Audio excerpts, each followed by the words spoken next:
In Syphon Filter 2, the player uses stealth and action to progress through puzzle-like scenarios. This game came out in the year 2000 and is known as a classic game on the PlayStation 1. I played this game a long time ago in the early 2000s. I remember it being frustrating. I also remember enjoying it. A type of love-hate relationship, you could say. I'll be capturing the footage for this video from the disc I brought way back then. I don't have the case anymore. I thought it would be a smart idea to throw all my cases away in the bin, instead deciding to put my collection inside these wallets to save space. One of my many regrets. Anyway, the idea is to play this game all the way through again, and then assess 3 basic pillars of what I think makes it good. Is it even as good as I remember? Let's look at some of the design from the beginning.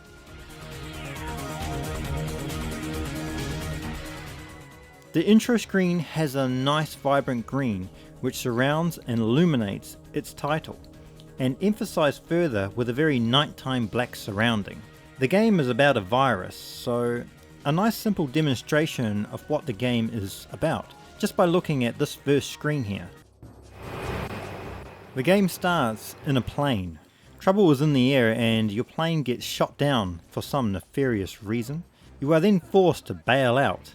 The intro movie is short and sweet, no real reasons for anything are given yet. You are in control now, and you are steering your parachute towards a snowy mountain.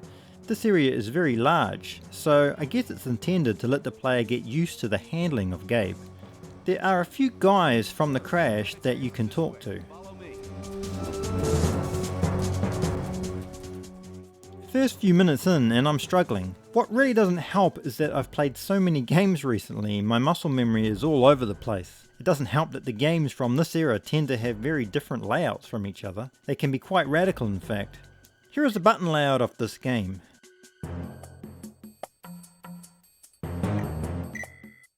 Just to note, you can change the layout, which is welcomed, but I like to do things as the devs intended. They, after all, make the layout what it is for a reason. I once played this game through to the end, but that was over 20 years ago, and I have no recollection of what to do. This is a good place to analyse the design. The first level is very important. It has to keep someone's interest and not be too challenging. My first complaint is that too much is being thrown at me. I'm struggling to run around. It's amazing how little direction is given in this game. The game is training me to take chances. It's all about trial and error. Try this part of the electric fence, and if that doesn't work, try another part. This invokes a good amount of tension because you know that the checkpoint was a while ago. Well, not really, but this game does a great job at making what are short areas feel big.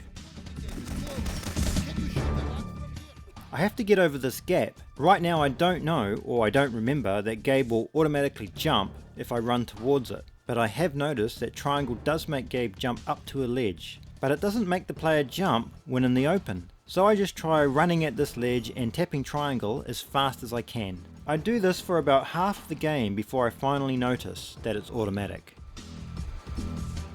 And then we get to this section, where the puzzle solving element of this game starts to come into play, but it's awkward. I get grenades, so I become fixated on using them to take this guy out. For some reason I think that this must be a boss, not just an average enemy. He's acting a little bit different. Of course I could just do a headshot here, but I really feel like the box of grenades is the key. The level soon ends after this, so let's look at it. Interrupting me? I'd let you live. Agency orders. Sure you would.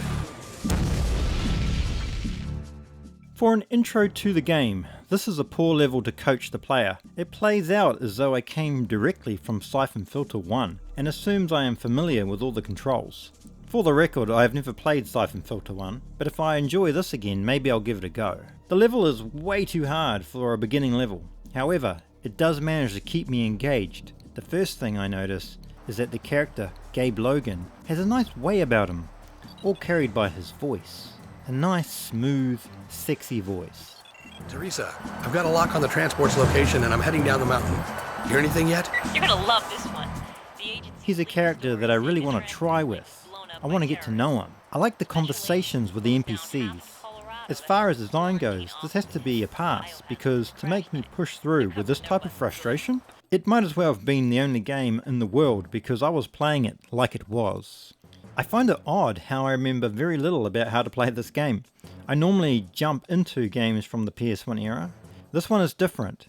You have to respect its control style. They call these types of controls tank controls. The idea is to prevent the player from just gunning the enemy down without thought. And this game is all about thought. It's a thinking game.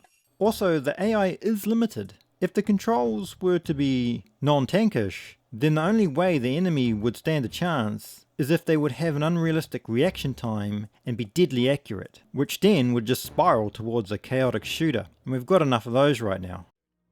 I'll take care of the pilot's person. Let's see. Too bad. The next level, we are in a facility that does dodgy things.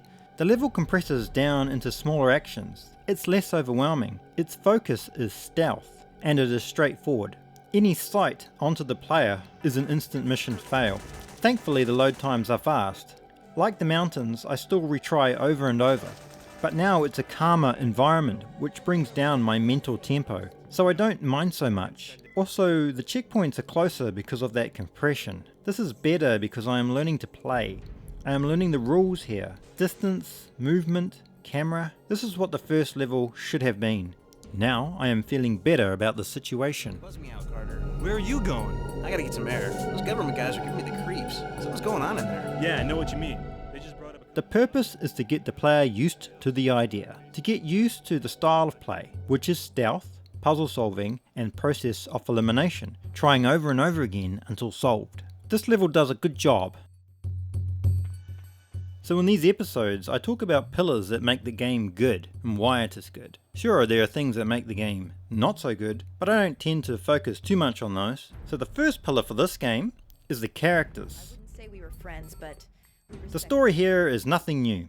It contains overriding themes about betrayal and retribution, all within an organization called the Agency. It is not really known if this is a far removed type of government group or something run by the elites. I might have missed it. However, they do seem to operate within military bases, so they must be branched from the government.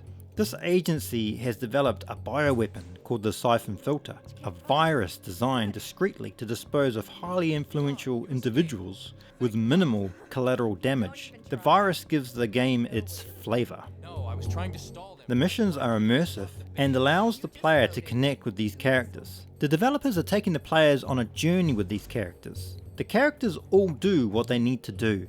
The chemistry is good. One thing that helps the dialogue is the espionage style music beats in the background.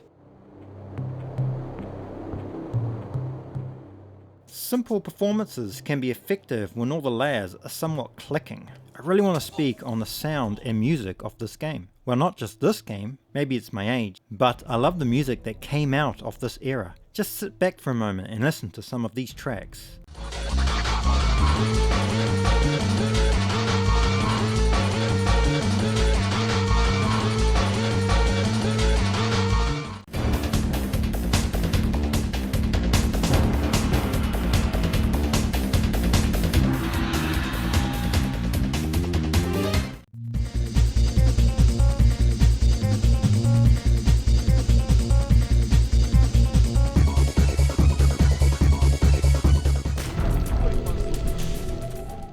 What's nice about the game is the character switching. Going from Leon Zing to Gabe is really refreshing. I really like the change. Gameplay wise, I cannot feel any difference between the two characters. It's just visual.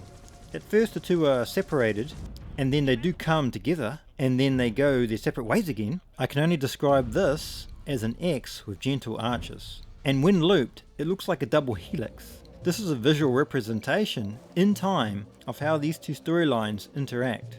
One thing I loved about games on the PS1 were the cutscenes. In Syphon Filter, there are a lot of them, pretty much after every scene, and while they may not be Final Fantasy IX quality, they are fun to see and definitely nice after a hard level.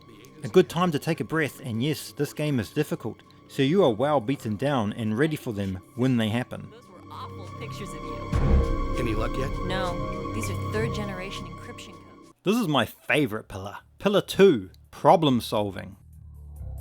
What Syphon Filter all boils down to is solving puzzles. The player is given scenarios. These scenarios allow trial and error until a solution is narrowed down. That solution takes skill then to execute. Some puzzles are designed better than others, but overall there are a lot of great puzzles here.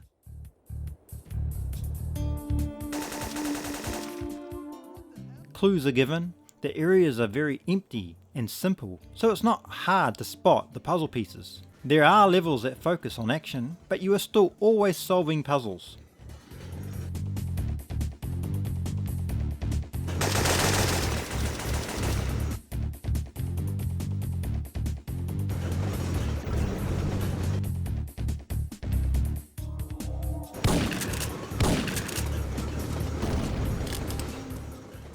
The limitations of Gabe's controls impede the player from Ramboing down everyone. You have to always be using your brain, not your brawn. In this world, it creates great immersion. Towards the end of Syphon Filter, there's a mission at the Biolab. This mission is where you find a cure for your colleague, Leon Zing. This is one of the last levels of the game, but it's one of the first that has multiple pathways. All other levels are linear. If they have what looks like another path, it's just a trick, because you will quickly hit a dead end. Not the biolabs, you can go in several different directions at the start of the mission. The level is fairly open. Of course, there is only ever one way through this level, the other paths act more as distractions. So these other paths, if you go down them, will eventually become soft-locked, mainly due to the security cameras which cause an instant mission fail if they see you. Now this is the most open level of all the levels, and I rarely get stuck because of it. At the second checkpoint of the game, I get into this area where you fiddle with a computer, which unlocks this door, which leads to this decontamination chamber. Just after this, there is a guard, a situation with no possible way through. Moving past this guard will trigger an alarm, which is an instant fail. Just a note on the circumstance here, Gabe has nothing to use, no weapons, no gizmos. I decide to instead backtrack and look around the facility to see if anything else becomes unlocked. I head back to the start of the game where I remember the other pathways. I feel a little clever for remembering this. This is where I drop the ball big time. I walk around this place, this biolab, for hours, failing many times during those hours, trying to find the next step. I become an expert at slipping past these guards here.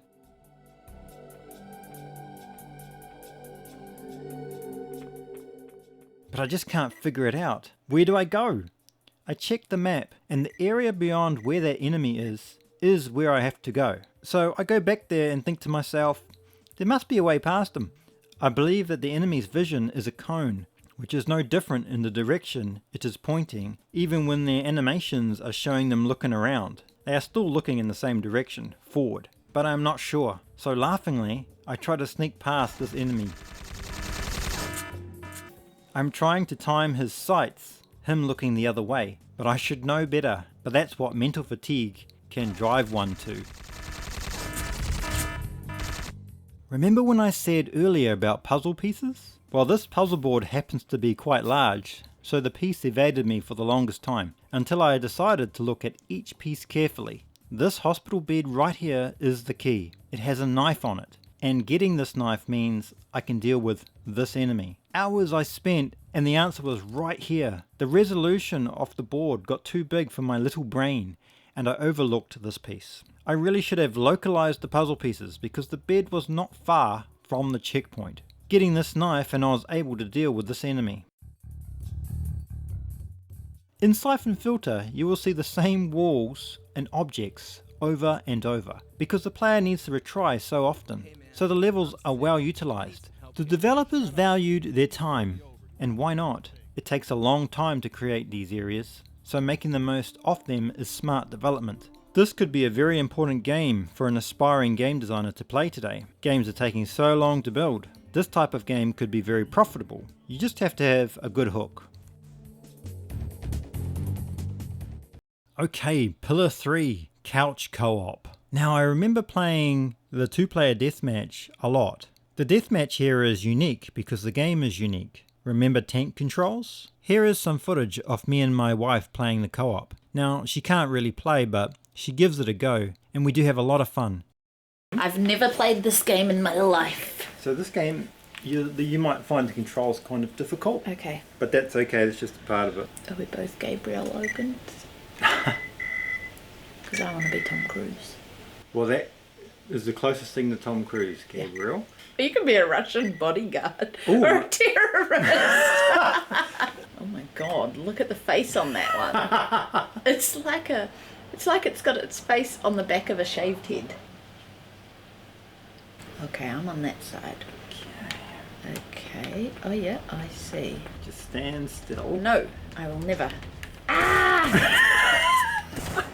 It's not actually that easy, is it? I'm running to zigzags. I can't go through that door. No.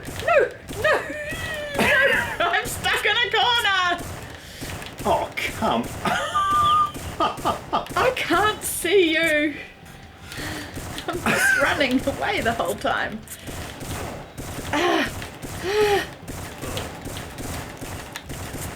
How am I not dead yet? Throw this grenade at Wait you. a second. Why does the camera not turn the way you're going? I can't see a thing. Oh, there you are. Why am I not shooting? I don't know what's happening. We both died! See what I mean? It just works. Back then I was playing Half-Life LAN at Tech, so compared with that, it's rather simple. But I always had time for this with friends. What I'm saying is Half-Life, being as good as it was, probably the best multiplayer experience I have had to this day, because you know, LAN still didn't wash any of the joy away from what I had with Syphon Filter 2. It has really been a pleasure to play this again. It hooked me. I was even inspired to buy the third one. So thank you very much for watching. I hope to see you again very soon. I try to do one of these episodes once every 2 weeks. If you got this far, please like at least, and comment below what you love about this game.